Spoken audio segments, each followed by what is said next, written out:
अगले महीने की 25 तारीख को देश को नया राष्ट्रपति मिल जाएगा। आपको बता दें कि नामांकन प्रक्रिया चल रही 29 जून को पर्चा भरने की आखिरी तारीख है। इसी बीच एनडीए ने झारखंड की राज्यपाल रह चुकी द्रौपदी मुर्मू को राष्ट्रपति पद का उम्मीदवार बनाया है। द्रौपदी मुर्मू उड़ीसा से आने वाली आदिवासी नेता है।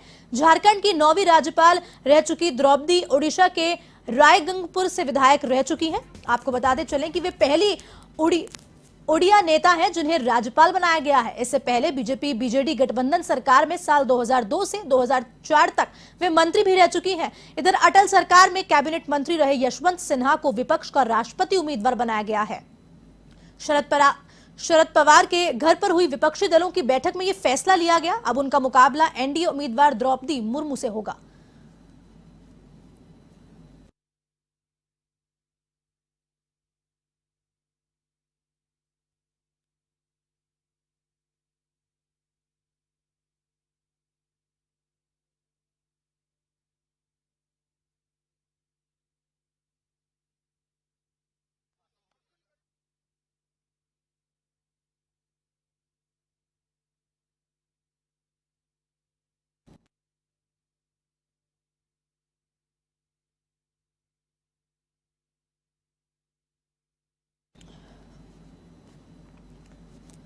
इस खबर पर अधिक जानकारी के लिए हमारे साथ फोन लाइन पे वरिष्ठ संवाददाता जुड़ चुके हैं नीरज मेहरा जी।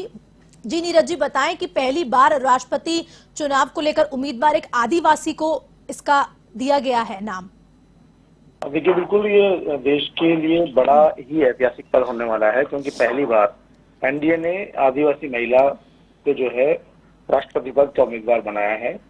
और अब जो, क्योंकि बीजू जनता दल ने भी भारतीय जनता पार्टी को समर्थन देने का ऐलान कर दिया है, तो जो वोटों का गणित है वो भी द्रौपदी मुर्मू के पक्ष में नजर आ रहा है।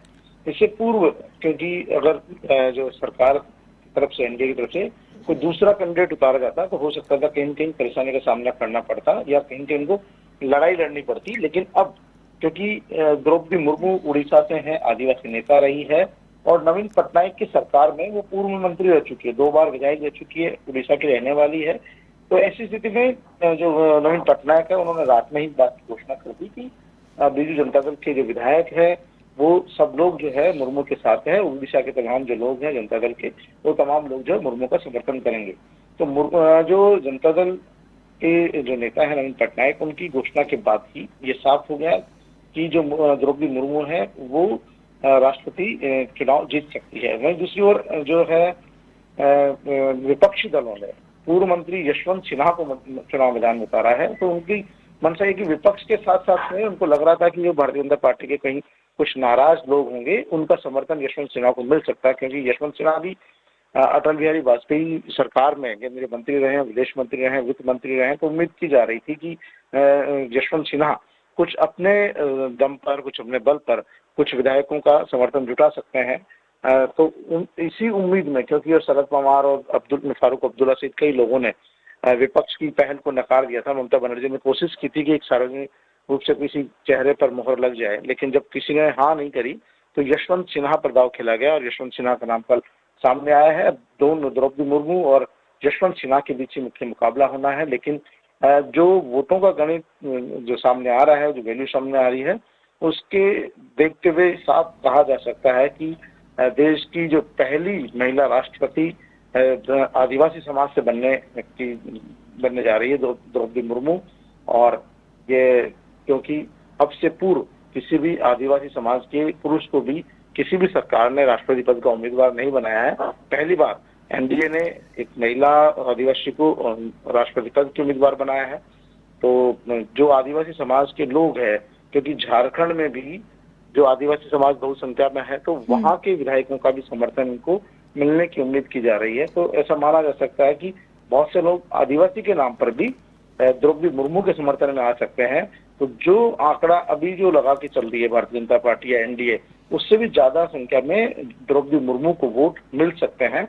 तो ये कहा जा सकता है कि जो चुनाव नतीजे होंगे और जो परिणाम होंगे वो द्रौपदी मुर्मू के समर्थन में ही होंगे। हालांकि लंबा अनुभव रहा है द्रौपदी मुर्मू को, खुद राज्यपाल रह चुकी है, विधायक रह चुकी है, मंत्री रह चुकी है और आदिवासी समाज की नेता है, संताल समाज से आती है।